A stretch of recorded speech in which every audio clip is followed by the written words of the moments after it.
Welcome to Sweet Life Beat Life. We hope this video helps. In this video, I will explain how to make a quiz in Wix. First, decide on your quiz's purpose. For simple surveys or feedback, Wix Forms is a great, easy-to-use option. If you need more complex features like scoring, conditional logic, or a wider variety of question types, consider exploring the Wix app market for powerful third-party quiz applications. Choosing the right tool ensures your quiz meets your specific engagement goals. To create a basic quiz using Wix Forms, begin by opening your Wix editor. Look for the Add button on the left, then select Contact and Forms. From there, choose Wix Forms and simply drag it onto your page. You can then add questions, selecting from options like multiple choice, drop-downs, or short text fields. Remember to label your questions clearly and add any helpful instructions for your participants.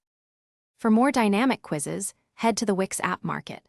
Search for quiz and explore options like Elfsight Form Builder or Opinion Stage.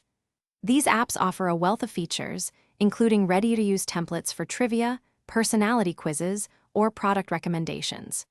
You can also implement advanced logic, set up detailed scoring, and even integrate lead capture forms to gather valuable user information directly from your quiz. Once your questions are set, focus on design. Customize fonts, colors, and layouts to match your website's aesthetic. Next, define your quiz logic. Assign correct answers, set up scoring, and craft personalized result messages. For complex quizzes, use conditional logic to create branching paths based on user responses. Always preview your quiz multiple times to ensure everything works perfectly before hitting that Publish button and sharing it with your audience. Thanks for watching. Consider subscribing if we helped you.